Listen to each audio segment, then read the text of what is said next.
Bapak Ibu sekalian, selamat malam, Shalom.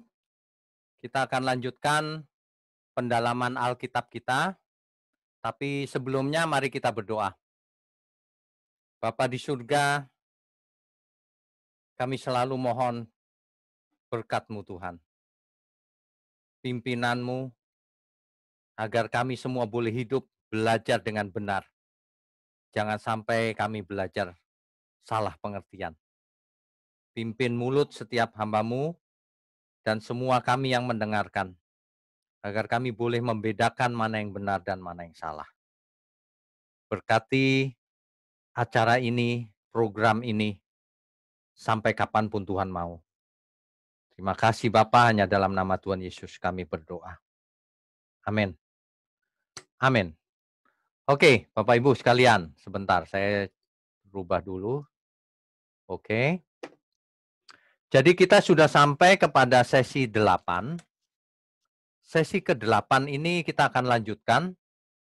Bapak Ibu tentu ingat meskipun kita baca Alkitab secara urut, tetapi ini tidak akan urut selamanya.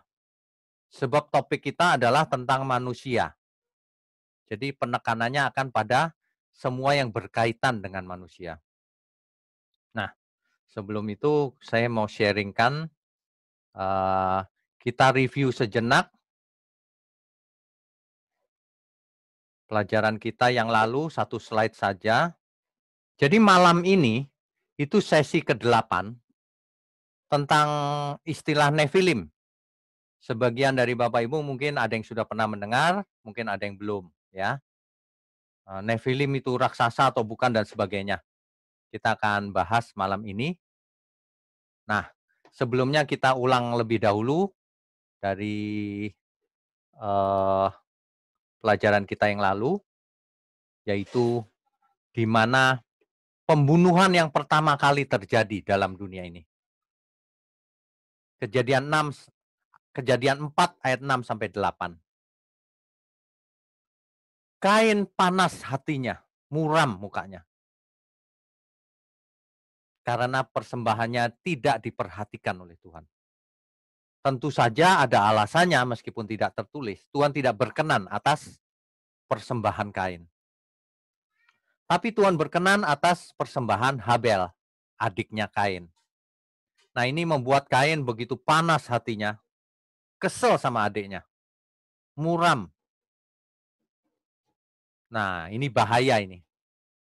Tuhan memperingatkan Kain sebelum ia melampiaskan kekesalannya sama adiknya. Kita sudah baca Kejadian 4 ayat 6 sampai 8.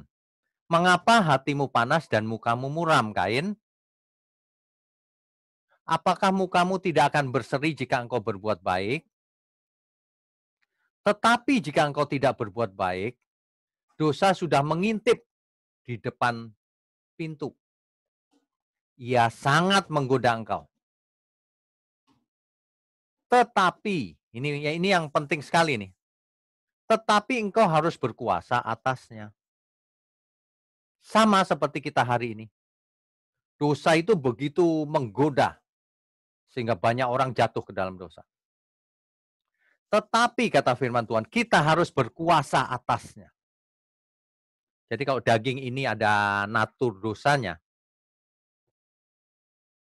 kita harus menguasainya. Natur dosa ini tidak akan pernah hilang mungkin sampai kita mati.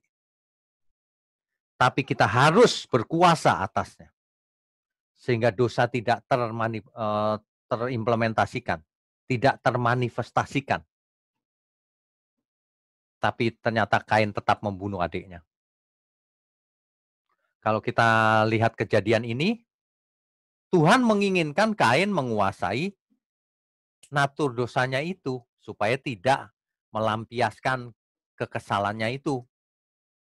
Tapi Kain rupanya tetap panas hati dan terus melakukan dosanya. Tentu saja ini bukan nasib yang digariskan oleh Tuhan, karena Tuhan dengan jelas itu, Tuhan memperingatkan Kain. Dengan kata lain, ini bukan predestinasi. Tentu bukan. Bukan nasib, bukan takdir, bukan predestinasi, apapun namanya. Bukan Tuhan yang menentukan, kalimatnya jelas. Kain, kamu harus berkuasa atasnya meskipun kamu panas hati. Tuhan tidak menginginkan seorang pun binasa. Seorang pun berbuat dosa, seorang pun jatuh. Tuhan selalu memperingatkan. Ini adalah poin yang kita pelajari di sesi ketujuh yang lalu, ya. Oke, di Kejadian pasal 3 kita sudah selesaikan di pertemuan kita yang telah lalu, yaitu sampai akhirnya manusia diusir, kemudian kita sudah eee, bahas Kejadian pasal 4 sampai ayat ke-7, ya. Ternyata di ayat ke-8 Kain malah membunuh adiknya. Di ayat ke-9 dan ke-10 Tuhan Tuhan menanyai Kain, "Di mana adikmu?" Sebenarnya Tuhan tidak sedang bertanya itu. Tuhan sedang memproses Kain. Ayat 10 firman-Nya begini, "Apakah yang telah kau perbuat ini? Darah adikmu itu berteriak kepadaku dari tanah." Sekali lagi kalau kita baca Alkitab, jangan harafiah. Sebab kalau harafiah ini menjadi aneh. Masa darah Habel bisa teriak ke Tuhan? Nah ya, jadi ini figuratif. Tuhan tahu perbuatan Kain. Oke. Nah, di ayat-ayat berikutnya itu adalah ini saya buat summary-nya, ringkasannya. Kejadian 4 ayat 9 sampai 16. Kain dikutuk Tuhan. Nanti dibaca sendiri di rumah karena kita akan bahas yang penting-penting. Di ayat 17-nya di sana dikatakan keturunan Kain. Jadi Kain bersetubuh dengan istrinya dan mengandunglah perempuan itu lalu melahirkan Henok dan seterusnya. Nah, keturunan Kain ini nanti kita akan tahu itu disebut anak-anak manusia karena jahat sifatnya. Ya, kita lanjutkan dulu. Ayat 19, Kejadian 4 ayat 19. Di situ dicatat keturunan Kain setelah beberapa generasi ada yang namanya Lamek. Di situ terjadi poligami yang pertama kali dicatat di Alkitab. Lamek mengambil istri 2 orang, yaitu namanya Ada dan Zila. Itu adalah poligami pertama. Sesungguhnya Tuhan tidak pernah menciptakan poligami. Inilah yang pertama kali terjadi karena masuknya manusia ke dalam dosa. Di ayat 23, di situ ternyata Lamek pun melakukan pembunuhan. Ini adalah catatan pembunuhan yang kedua yang di Alkitab catat. Yang pertama Kain, yang kedua oleh Lamek. Ya, oke, kita langsung saja lanjut ke ayat-ayat berikutnya.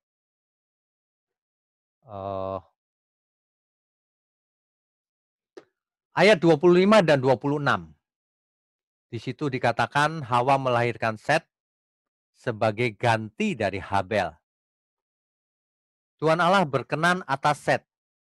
Taunya dari mana? Taunya ayat 25. Coba kita baca.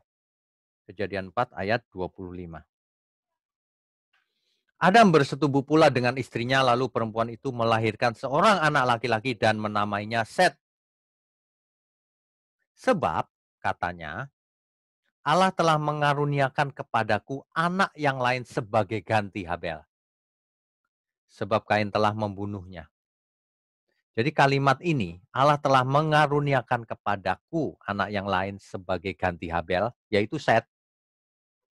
Ini sebagai karunia dari Tuhan. Ya. Kemudian Set memiliki anak yang bernama Enos, kalau kita baca lebih lanjut. Waktu itulah orang mulai memanggil nama Tuhan. Itu ayat 26-nya itu. Tuhan di situ adalah huruf besar. Jadi mulai mulai waktu itulah orang mulai memanggil nama Adonai, Yud He Waw He, atau Yud He Vav He, Yud He Vav He, ya, yang seringkali orang sebut Jehovah dan sebagainya. Padahal harus dibaca Adonai. Setiap kita ketemu huruf YHWH, kita harus baca Adonai. Adonai artinya Tuhan. Jadi terjemahan bahasa Indonesia ini bagus sekali. Tuhan huruf besar, Adonai. Nggak boleh dibaca sembarangan. Ya. Oke, itu topik khusus. Ini berarti keturunan Set adalah keturunan orang-orang yang saleh. Makanya disebut anak-anak Allah nanti kalau kita lihat di ayat-ayat berikutnya, konteksnya demikian. Jadi Bapak Ibu kalau baca Alkitab, perhatikan benar-benar konteksnya. Kalau enggak bisa lewat tuh, baca setelah berapa ayat terus hilang. Tadi apa ya? Perhatikan konteksnya. Diulang-ulang. Sebab tidak bisa baca hanya satu kali lalu langsung mengerti. Diulang-ulang, direnungkan. Ya, oke. Kita lanjutkan. Kita sudah sampai ke Kejadian pasal 5. Kejadian pasal 5 ayat 1 dan 2. Kejadian pasal 5 ayat 1. Di situ dikisahkan tentang daftar keturunan Adam. Dikatakan diulang sekali lagi, pada waktu manusia itu diciptakan oleh Allah, Adam maksudnya, dibuatnyalah dia menurut rupa Allah. Jadi Adam diciptakan menurut rupa Allah. Masih ingat ya? Gambar dan rupa Allah. Itu Adam. Jadi Adam menurut teladan Allah. Jadi Adam adalah manusia pertama yang diciptakan menurut gambar dan rupa Allah. Sedangkan keturunan Adam setelah jatuh ke dalam dosa, tidak lagi menurut gambar dan rupa Allah. Coba kita baca. Tidak lagi ya.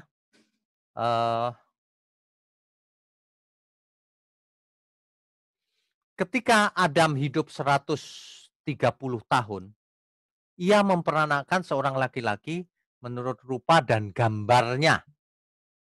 Gambar siapa itu? Gambar siapa itu? Gambarnya. Gambarnya Adam tentu saja. Itu ayat ketiga. Setelah Adam hidup 130 tahun, ia memperanakan seorang laki-laki menurut rupa dan gambarnya. Jadi keturunan Adam berikutnya mengkopi dari Adam. Menurut gambar dan rupa Adam. Padahal mula-mula Adam diciptakan menurut gambar dan rupa Allah. Gambar dan rupa Elohim, serupa dengan Elohim. Tapi setelah jatuh dalam dosa, Adam, keturunan Adam, meniru Adam. Ketularan dosanya, dosa menjalar dari Adam ke keturunannya dan ke seluruh manusia sepanjang generasi. Menurut gambar dan rupa Adam, jadi serupa dengan Adam artinya. Apanya yang serupa? Nah, ini dia. Coba kita lanjutkan. Serupa di situ adalah sebenarnya kodrat dosanya. Jadi jangan ada di antara kita yang berpikir Adam yang berbuat salah, kita pun menanggung kesalahan Adam. Bukan. Adam berbuat salah sehingga dosa itu menjalar kepada seluruh manusia. Manusia lahir dengan kodrat dosa. Tapi manusia harus berkuasa atasnya. Jadi kalau manusia berbuat dosa, ya dia menanggung dosanya sendiri, bukan dosanya Adam. Tapi kodrat dosanya itu menjalar dari Adam mula-mula. Karena satu orang dosa masuk ke dunia. Masih ingat ya pelajaran yang lalu? Nah, di kitab Kejadian, saya sengaja pakai Excel, membuat daftar berdasarkan Alkitab, mulai dari Adam sampai Yakub. Ya, itu umur manusia berapa sih sebenarnya? Ini beserta ayat-ayatnya ini. Menurut Kejadian 5 ayat 5, Adam umurnya 930 tahun. Menurut Kejadian 5 ayat 8, ini umur Set adalah 912. Demikian seterusnya, saya buatkan tabel, nanti Bapak Ibu cek di Alkitab masing-masing, ya. Nah, Henok umurnya hanya 365. Kenapa? Karena ia tidak mati. Sebab ia diangkat oleh Allah. Jadi Henok tidak mati. Manusia yang paling panjang umurnya adalah Metusalah. 969. Ini Bapak Ibu. 969. Itu dicatat di Kejadian 5 ayat 27. Ya, paling panjang usianya. Demikian seterusnya bisa kita buat tabelnya. Kalau kita teliti umur manusia, perhatikan tuh, makin pendek. Menurun terus dari generasi ke generasi. Ya, kalau dibuat grafiknya seperti ini, Bapak Ibu. Ini ada penurunan, ini bukan turun karena Henok diangkat Tuhan. Henok diangkat Allah. Ya, ketika umurnya 365. Jadi ini adalah pengangkatan, Henok diangkat. Tapi setelah zamannya Nuh, kita akan melihat bahwa umur manusia turun. Turun terus. Turun terus. Nah, ini catatan Alkitab. Mengapa demikian? Kita bisa tafsir, kita bisa berbeda satu sama lain. Tapi kita tidak sedang membahas itu, ya. Oke. Yang menarik adalah kalau kita perhatikan, ternyata banyak orang tidak teliti waktu baca Alkitab. Orang tidak membayangkan bahwa Adam itu masih hidup loh, sampai zaman cucu-cucu-cucunya itu, karena 930 tahun. Orang berpikir Adam mati setelah Set atau Enos, padahal umurnya 930 tahun. Coba saya mau sharingkan ini datanya. Bapak Ibu bisa bayangkan nggak bahwa Adam masih mungkin bertemu dengan Metusalah dan Lamek, karena belum mati. Dan baru mati hanya sekitar 120 tahun sebelum zamannya Nuh. Ya, jadi kita kalau baca Alkitab harus teliti. Coba saya sharingkan data yang sebenarnya ya, saya buat Excel-nya ini. Kita stop dulu sharingnya. Saya mau sharingkan data yang saya buat di Excel, bahwa umur Adam itu panjang, sehingga ketika zamannya mendekati Nuh, Adam masih hidup. Kita akan lihat.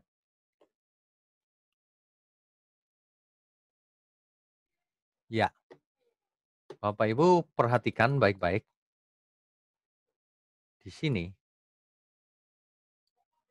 Adam ketika umurnya 130 tahun, dia mempunyai anak Set. Set umurnya 912. 912 tahun.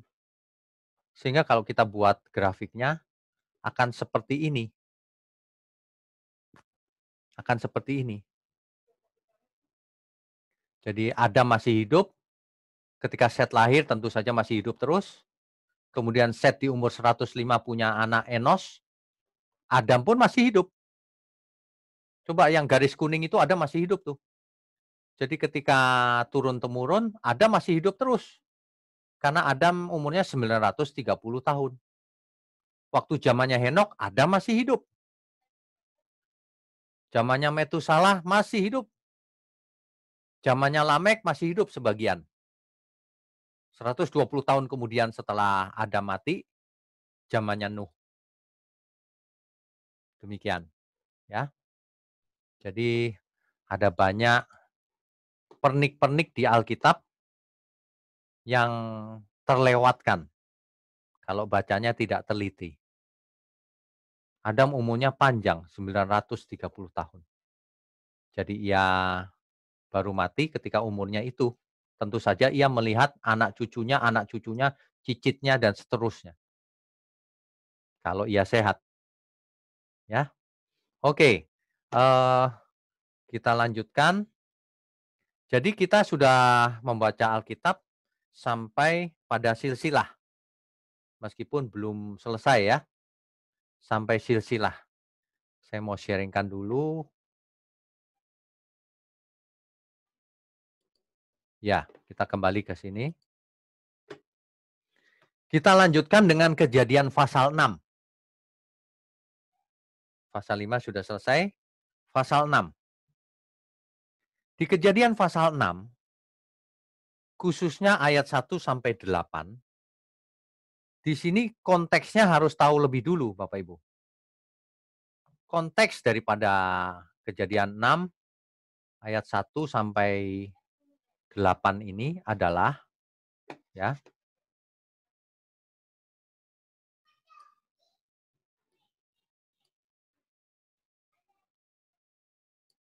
konteksnya adalah kejahatan manusia yang membuat Tuhan menyesal menciptakan manusia. Dan nanti kita akan lihat hanya Nuh yang mendapat kasih karunia Tuhan. Oke. Pertanyaannya begini. Mengapa Nuh mendapat kasih karunia? Kalau orang yang teologinya Calvinisme, ia akan melihat tuh Tuhan yang menentukan Nuh dipilih, mendapat kasih karunia, gitu. Tapi kalau kita dengan jujur membaca Alkitab, ya, Alkitab itu jelas loh kalau dibaca. Nuh mendapat kasih karunia ayat 8. Ayat 9-nya dijelaskan. Inilah riwayat Nuh. Nuh adalah seorang yang benar dan tidak bercela di antara orang-orang yang sejamannya. Dan Nuh itu hidup bergaul dengan Allah. Jadi kalau Tuhan memberikan kasih karunia kepada Nuh, alasannya jelas. Tuhan tidak pernah loh membuat keputusan tanpa alasan. Jadi ada orang nggak benar lalu Tuhan mencurahkan kasih karunia-Nya. Tidak, kecuali penebusan dosa. Ya, manusia diberi kesempatan sekali lagi. Ya, mengapa Allah memberi kasih karunia kepada Nuh? Karena Nuh orang benar di zamannya, hidup tak bercela. Coba kalau Nuh tidak, hidupnya nggak benar, pasti tidak mendapat kasih karunia hari itu. Ya, jadi Tuhan tidak pernah membuat keputusan tanpa alasan yang jelas. Jadi Nuh dipilih Tuhan karena memang ada alasannya. Nuh bergaul dengan Allah. Ini adalah konteks Kejadian 6 ayat 1 sampai 8. Perhatikan baik-baik, diingat. Konteksnya adalah kejahatan manusia. Nanti dibaca berulang kali.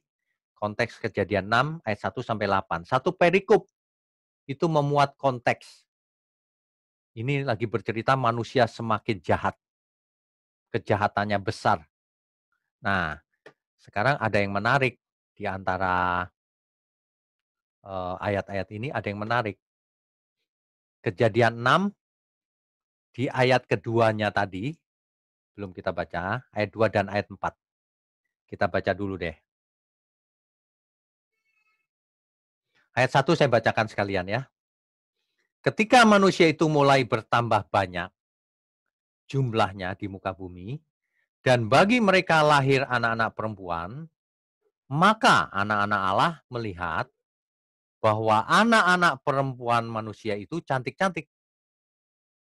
Lalu mereka, anak-anak Allah itu, mengambil istri dari antara perempuan-perempuan itu. Siapa saja yang disukai mereka. Ayat ketiga, berfirmanlah Tuhan, Rohku tidak akan selama-lamanya tinggal di dalam manusia. Karena manusia itu adalah daging, tetapi umurnya akan 120 tahun saja. Perhatikan Bapak Ibu, firman Tuhan berkata umur manusia 120 tahun saja. Maksimum 120. Kalau hari ini ada yang umurnya rata-rata cuma 70, 80, karena pola hidup kita dan karena lingkungan kita sudah rusak.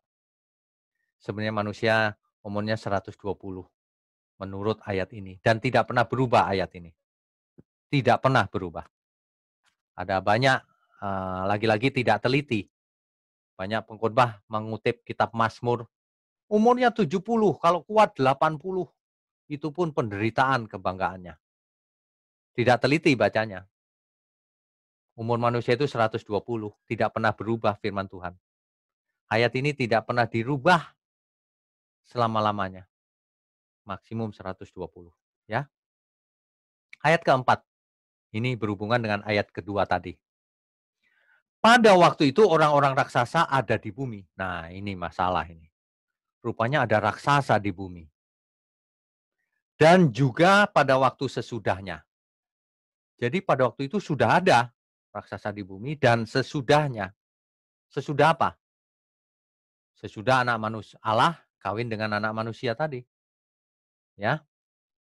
Pada waktu itu orang-orang raksasa ada di bumi dan juga pada waktu sesudahnya. Ketika anak-anak Allah menghampiri anak-anak perempuan manusia dan perempuan-perempuan itu melahirkan anak bagi mereka. Inilah orang-orang yang gagah perkasa di zaman purbakala, orang-orang yang kenamaan. Ini ada masalah loh dengan penerjemahan. Orang bisa salah mengerti. Perhatikan baik-baik, konteksnya adalah kejahatan manusia. Tahu dari mana? Bisa dibaca lebih lanjut, nanti tahu ini sedang menceritakan kejahatan. Jadi di ayat keempat ini dikatakan, anak-anak Allah mengambil istri, anak-anak perempuan manusia. Wah, siapa itu anak-anak Allah? Kalau anak-anak perempuan manusia, mungkin orang berpikir itu adalah manusia. Tapi anak-anak Allah siapa di sini? Sayang sekali di antara kelompok Kristen ada yang percaya bahwa anak-anak Allah dalam ayat ini maksudnya adalah malaikat. Malaikat yang jatuh kawin dengan perempuan-perempuan anak manusia. Waduh, ini dia. Ada loh orang Kristen yang percayanya demikian. Ada. Ini kita akan bedah malam ini. Apa yang sebenarnya terjadi? Mengapa bisa demikian? Ya, oke. Kita lanjutkan slide-nya.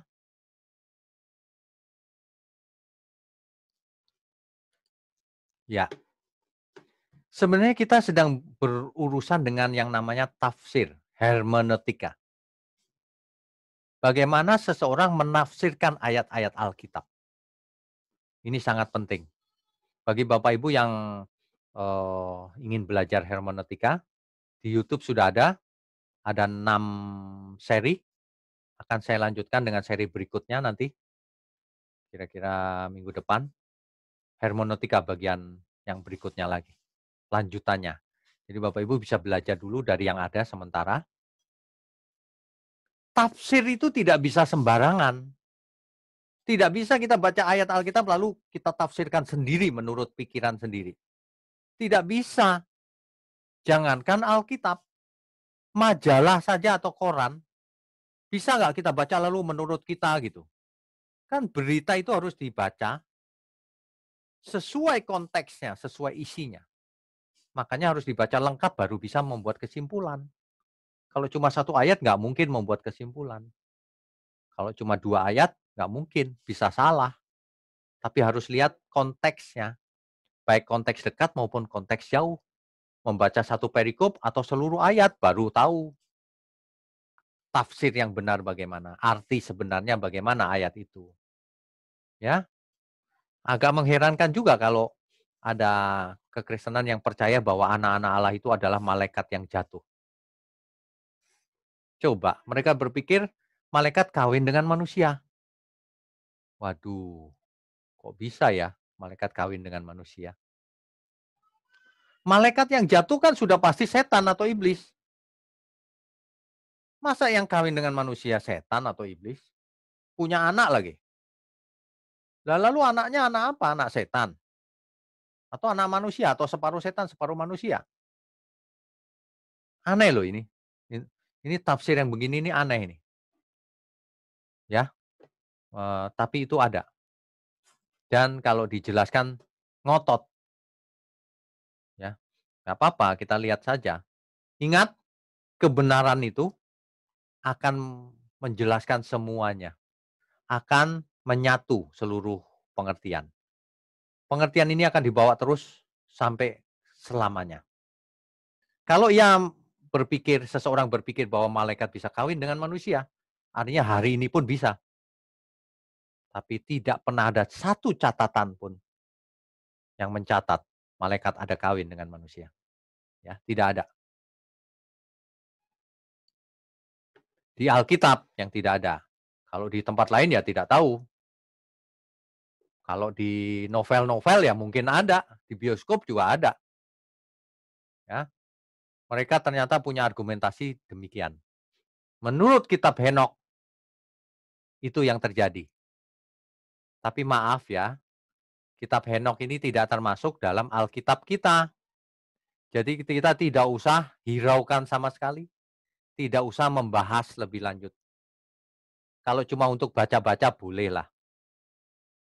Sebab alasannya tidak bisa begini, kitab Henokh cerita tuh Pak tentang itu, Alkitab pun bahkan nggak cerita gitu. Loh, kitab lain yang cerita tentang isi Alkitab kita belum tentu benar. Jangan berpikir kalau di sana lebih lengkap lalu benar, belum tentu lebih benar.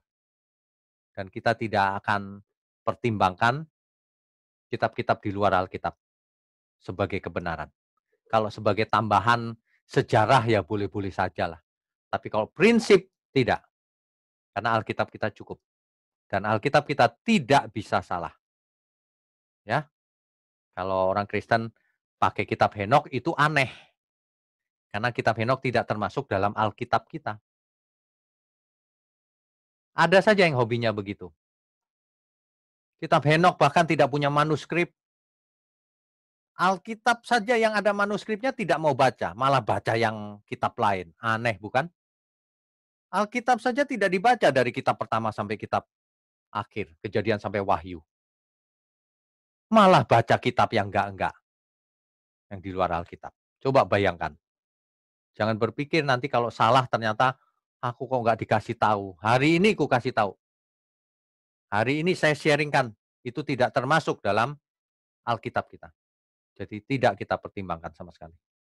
Jadi kalau ada cerita-cerita mirip dongeng di sana, ya memang saya nggak tahu, kita nggak pakai. Sama di kitab lain juga banyak yang cerita tentang Yesus. Ada. Apakah berarti itu lebih benar?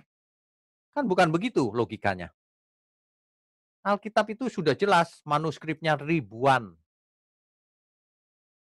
Manuskrip Perjanjian Baru bahkan ada lebih dari 5.800. Kitab Henokh mana manuskripnya?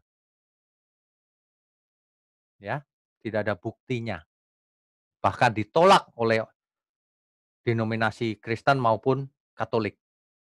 Kitab Henokh itu tidak termasuk. Jadi aneh sekali kalau orang sampai memperhitungkan kitab Henokh. Asalnya dari mana, manuskripnya mana? Nggak bisa jawab. Banyak orang-orang kita itu ya, salahnya sendiri, cari penyakit, makan sembarangan, penyakitan, nggak mau pakai masker, alasannya iman, kena virus mati kau. Nggak mau strict pada Alkitab, kitab-kitab lain dibacain, padahal Alkitab belum selesai baca. Kok pikirannya tersesat, jangan salahkan siapa-siapa, salahkan diri sendiri, ya. Tafsir yang benar itu hanya Alkitab, nggak boleh pakai tafsir buku lain, apapun namanya. Karena banyak sekali kitab Injil palsu. Sebenarnya itu kitab-kitab gnostik namanya. Di Mesir banyak itu, kitab kuno yang palsu, bukan Injil. Meskipun judulnya Injil, Injil Thomas gitu, yang enggak begitu. Injil Petrus, itu palsu. Hati-hati, Alkitab ini sudah benar, jangan dikutak-kutik, ya. Alasan kedua, itulah sebabnya kawin campur itu melahirkan raksasa. Karena satunya malaikat, satunya manusia, katanya begitu. Nah, kata yang dipakai dalam Kejadian pasal 6 ayat 4 ini untuk raksasa adalah dalam teks Ibrani ada satu kata namanya Nephilim. Nephilim atau Nephilim, ya. Nephilim ini adalah bentuk jamak im kan? Apa artinya sebenarnya Nephilim ini? Ayo, apa artinya? Ini yang perlu kita ketahui. Teks aslinya apa? Arti sebenarnya apa? Konteksnya apa? Jangan lihatnya di kitab Henok, atau di kitab-kitab lain yang di luar Alkitab. Tidak bisa. Kalau baca Alkitab ya Alkitab. Kalau baca kitab lain jangan baca Alkitab. Dicampur-campur nggak karu-karuan. Kalau kita percaya Alkitab adalah sumber kebenaran, firman kebenaran, ya kita mesti strict pada Alkitab. Kalau mau mempersoalkan Alkitab itu topik lain lagi. Nanti bisa kita bahas suatu hari. Alkitab tidak pernah salah. Kita bisa buat pendalaman Alkitabnya juga. Ketidakbersalahan Alkitab. Ya, oke. Jadi yang penting teks aslinya Nephilim. Apa artinya? Nah, ini yang perlu kita kita cari. Yang penting bukti, bukan teori. Bukan hoax. Bukan berdasarkan kitab lain. Kan kita sedang mendalami Alkitab. Jadi sumbernya harus Alkitab. Oke. Kejadian 6 ayat 4 ini, kalau kita lihat dalam berbagai terjemahan, contohnya gini, NIV, ESV, NASB, NRSV, terjemahan-terjemahan bahasa Inggris ini ya, itu Nephilim tidak diterjemahkan, tetap ditulis dengan kata Nephilim. Karena tidak bisa diterjemahkan, mungkin. Atau karena tidak mau salah menerjemahkan. Tapi King James dan New King James menerjemahkannya sebagai giants, raksasa. Nah, LAI, terjemahan baru, dalam hal ini sama dengan King James. Menerjemahkan dengan bahasa Indonesia raksasa. Ya, oke. Kita punya referensi yang cukup bisa dipertimbangkan, Septuaginta namanya. Bapak Ibu masih ingat Septuaginta itu adalah terjemahan kitab Perjanjian Lama ke dalam bahasa Yunani. Dan Septuaginta ini sudah ada dalam berbagai versi ketika zamannya Tuhan Yesus. Hari ini pun kita mempunyainya, teks lengkapnya Septuaginta. Nah, di Septuaginta dipakai kata gigantes. Gigantes itu artinya raksasa memang. Jadi rupanya King James, terjemahan King James dan LAI terpengaruh oleh Septuaginta, gigantes. Nah, kita tahu bahwa Masoretic text, teks perjanjian lama, teks yang sedang kita pakai itu aslinya, itu adalah teks Masoretic namanya. Di teks Masoretic dipakai kata Ibrani Nephilim. Demikian. Jadi apa artinya? Apa benar Nephilim itu raksasa? Nah, inilah yang kita mesti cari tahu dengan tepat. Harus presisi. Sebab pengertian kita tentang ini akan sangat mempengaruhi bagaimana kita melakukan tafsir Kejadian 6 ini. Dan implikasinya dalam hidup kita. Oke, kita lanjutkan. Ya, ini Nephilim. Nephilim ini terjemahannya adalah raksasa. orang-orang yang berbadan tinggi dan besar. Jadi kalau ada yang menerjemahkan sebagai itu Nephilim itu non-human, maksudnya malaikat atau makhluk surgawi, ya, itu nanti kita lihat konteksnya. Kemungkinannya cuma dua, non-human atau human. Bukan manusia atau manusia Nephilim ini. Atau manusia setengah dewa. Tidak pernah ada di Alkitab seperti itu. Kecuali dalam mitos-mitos Yunani maupun mitos yang lain. Ya, Nephilim. Apa sebenarnya Nephilim itu? Pembacaan yang sesuai konteks dengan Kejadian 6 ayat 4 ini, ya, kita mesti lihat konteksnya, kejahatan manusia. Perhatikan baik-baik. Jadi kesimpulannya bisa kita dapat tuh seperti ini, mulai dari sini ya.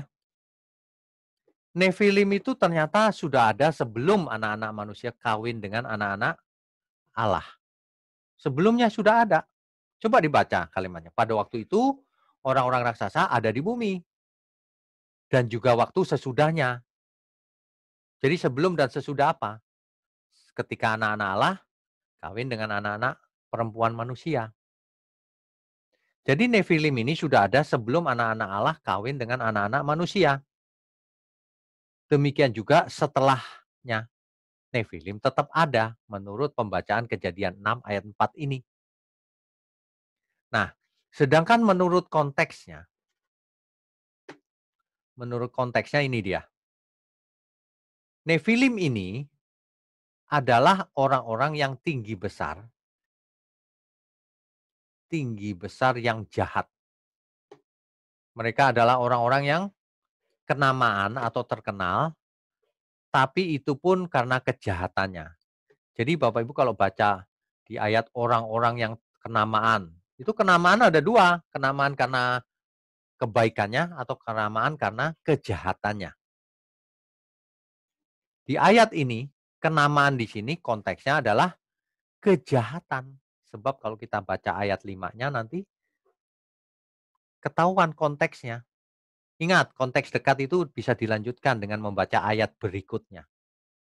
Ya, Kejadian 6 ayat kalau kita baca ayat 5-nya, coba ini kan ayat 4 nih. Orang-orang yang kenamaan, gagah perkasa di zaman purbakala, apa artinya? Ayat 5-nya coba dibaca. Apa ini konteksnya? Ketika dilihat Tuhan bahwa kejahatan manusia besar di bumi dan bahwa segala kecenderungan hatinya selalu membuahkan kejahatan semata-mata, ini Tuhan sedang mengacu kepada teks sebelumnya, ayat 4-nya. Orang-orang ini memang gagah perkasa dan terkenal, tapi jahat. Begitu kalau baca Alkitab itu, ya. Bukan terkenal kebaikannya, kejahatannya. Itulah yang membuat Tuhan berduka, menyesal telah menciptakan manusia. Ya, kalau kita baca di ayat ke-6-nya itu, maka menyesallah Tuhan bahwa ia telah menjadikan manusia di bumi dan hal itu memilukan hatinya, menyedihkan hatinya.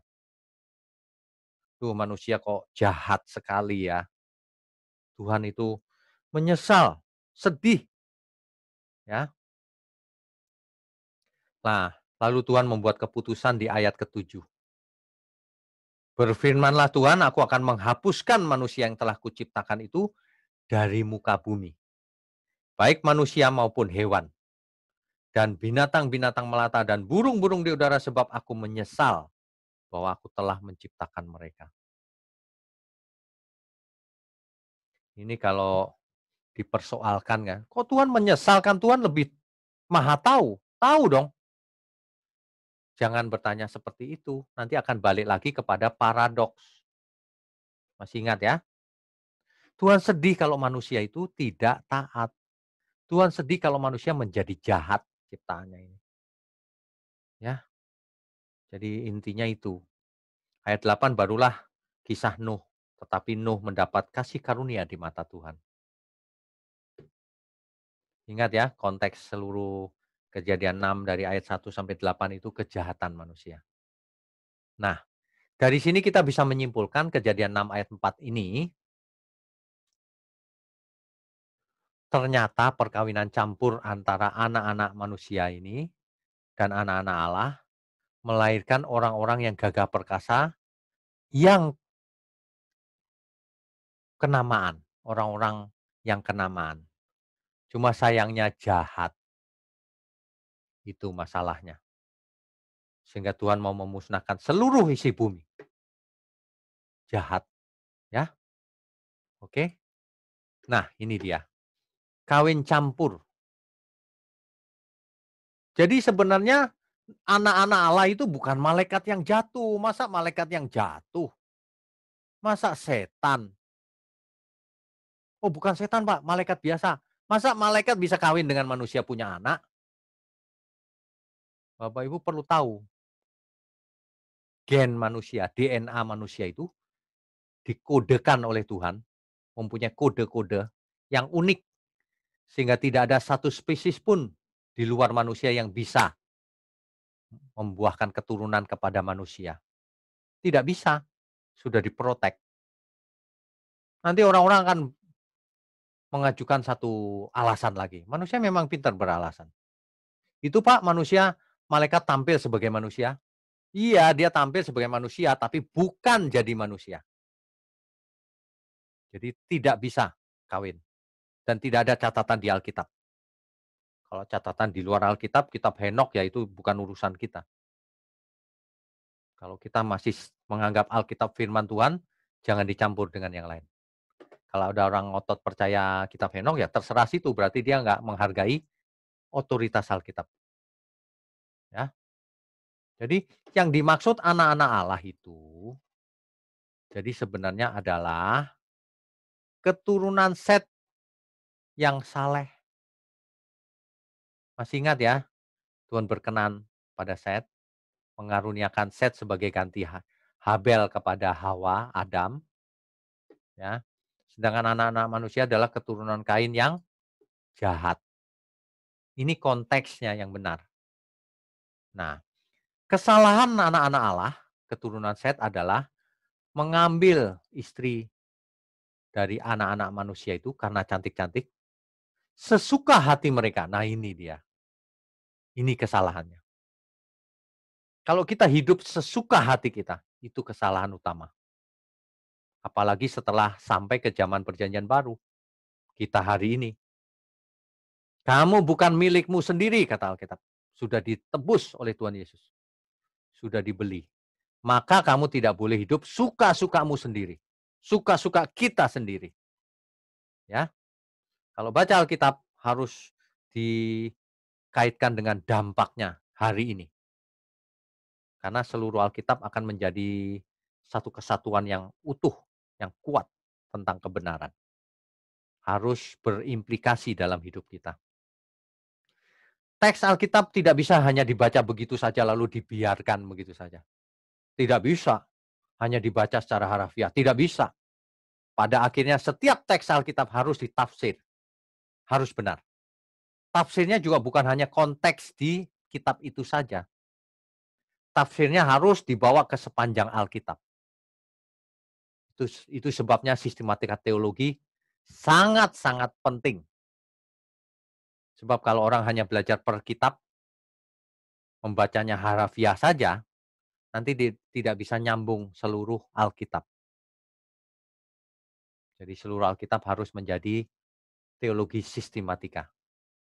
Ditarik benang merahnya mulai dari Kejadian sampai Wahyu. Barulah kita bisa mendapatkan kebenaran. Ya. Nah, hasil kawin campur ini melahirkan orang-orang yang gagah perkasa dan orang-orang kenamaan. Nah, sangat mungkin lahir juga Nefilim dari kawin campur ini. Tapi Nefilim ini bukan malaikat, ya, atau bukan raksasa dalam arti dongeng, ya. Tapi raksasa, badannya besar, tinggi besar. Tapi itu manusia biasa loh ya, bukan manusia super. Jangan terpengaruh oleh film atau buku-buku di luar Alkitab. Kalau kita belajar Alkitab ya harus sumbernya Alkitab yang sahih, ya. Oke, jadi kesimpulannya apa? Kesimpulannya, Nephilim adalah manusia biasa, cuma memiliki fisik yang berbeda dengan ukuran normal. Tinggi besar, kuat, itulah Nephilim. Ingat, ada Goliat bukan? Yang di zamannya Daud ada Goliat. Goliat itu tinggi besar, ya, itu raksasa, disebut raksasa, tapi bukan raksasa dalam arti bukan manusia, raksasa makhluk raksasa khusus gitu, bukan. Ini manusia tapi fisiknya besar. Zaman sekarang saja ada manusia yang tingginya itu lebih dari 3 meter, ada. Di China, lalu di mana lagi ya, ada kelainan genetik, ada. Bisa, ya. Bukan manusia super hasil perkawinan antara malaikat yang jatuh dengan manusia, bukan. Tetapi memang sudah ada sebelum dan sesudah kawin campur antara keturunan Set dan keturunan Kain. Dan sangat mungkin juga kawin campur itu melahirkan juga Nephilim. Jadi penerjemahan Nephilim menjadi raksasa itu tidak salah. Tetapi harus dijelaskan raksasa bukan raksasa dalam arti dongeng atau raksasa yang segede rumah gitu, bukan. Raksasa yang tinggi besar tapi tetap manusia biasa, ya. Tidak pernah ada dalam sejarah bahwa ada malaikat kawin dengan manusia, kecuali dalam dongeng atau legenda. Kalau dalam mitos-mitos legenda ada, tapi kenyataannya tidak ada. Ada legenda lagi Dewa Zeus kawin dengan seorang perempuan Amazon, punya anak Wonder Woman. Ya nggak apa-apa itu film, tapi kenyataannya kan tidak ada. Nanti Dewa Zeus kawin dengan siapa, punya anak lagi setengah dewa. Ya kalau Bapak Ibu suka dongeng ya bukan Alkitab, ranahnya bukan Alkitab. Alkitab itu fakta, ya, tidak ada dongeng, fakta. Kalau ada dongeng dipakai itu kiasan, figuratif, bukan harafiah. Jadi kesimpulannya demikian. Nephilim tidak diterjemahkan ya asal kita mengerti bahwa itu maksudnya manusia yang tinggi besar. Seperti Goliat contohnya. Kalau diterjemahkan raksasa pun kita harus mengerti yang dimaksud raksasa adalah manusia biasa, bukan manusia super. Tapi badannya tinggi besar dibandingkan manusia-manusia normal. Ya. Buktinya apa? Kesimpulan kita seperti itu harus ada buktinya dong. Harus ada alasannya. Sebutan Nephilim ini ternyata dipakai dalam Bilangan 13 ayat 33 juga, Bapak Ibu.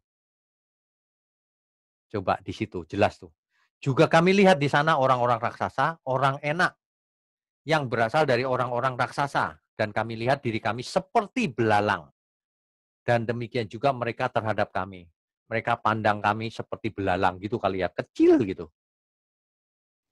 Jadi kesimpulan tadi itu kita dapatkan peneguhannya dalam Bilangan pasal 13 ayat 33. Juga kami lihat di sana orang-orang raksasa, orang enak yang berasal dari orang-orang raksasa. Dan kami lihat diri kami seperti belalang dan demikian juga mereka terhadap kami. Jadi yang namanya Nephilim ini orang biasa, cuma tinggi besar gitu, kira-kira begitu. Di ayat 22-nya disebutkan tentang keturunan orang enak tadi di Hebron. Jadi ini sebenarnya harafiah, memang benar-benar manusia yang berbadan tinggi besar. Dalam Yosua 14 ayat 15 disebutkan bahwa Arba adalah orang paling besar di antara orang enak. Jadi Arba ini lebih yang paling besar, raksasa yang paling besar. Nah, di Yosua 15 ayat 13 juga disebutkan bahwa Arba itu adalah bapak orang enak. Nah, jadi semua ini bukan figuratif, Bapak Ibu. Ini benar-benar harafiah. Nephilim itu manusia biasa tetapi berbadan sangat tinggi dan besar. Ini bukti-bukti ayatnya. Jadi Nephilim dipakai di banyak kisah untuk menjelaskan bahwa itu manusia biasa. Cuma berbadan tinggi besar, ya. Ingat baik-baik, Kalau kita membaca Alkitab, itu harus membedakan mana yang harafiah dan mana yang figuratif. Kalau kita baca contoh nih ya, kalau kita baca Amos 2 ayat 9. Ada orang yang pakai ayat ini soalnya. Padahal akulah yang memunahkan dari depan mereka, orang Amori yang tingginya seperti tinggi pohon aras dan yang kuat seperti pohon tarbantin. Coba, kalau orang pakai ayat ini, orang berpikir begini, lihat tuh orang Amori tingginya setinggi pohon aras, tinggi banget gitu.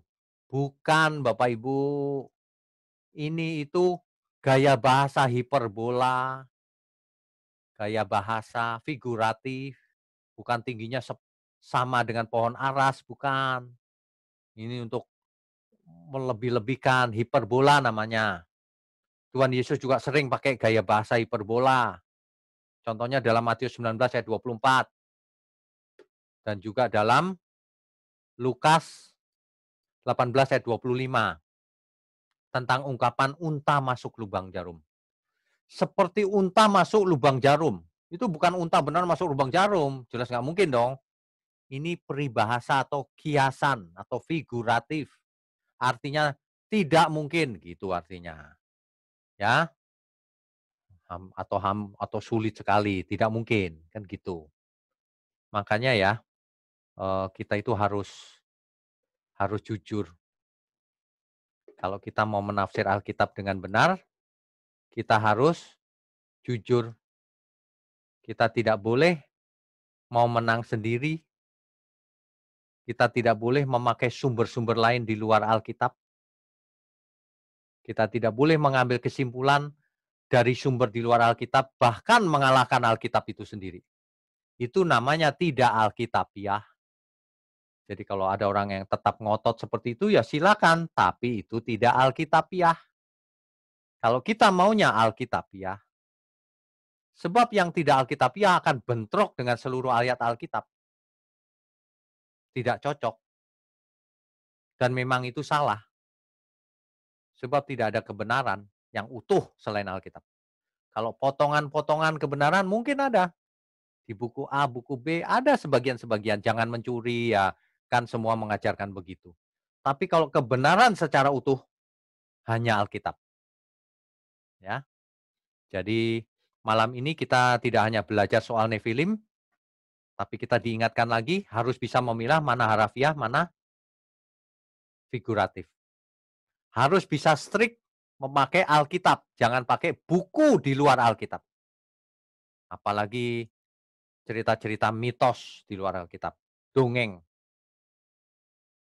Ya, mitologi-mitologi tidak bisa dipakai. Filosofi-filosofi, filsafat-filsafat tidak bisa dipakai kalau tidak sesuai dengan Alkitab. Tafsir yang benar, strict pada Alkitab. Sebab Alkitab tidak bisa salah. Amin. Amin.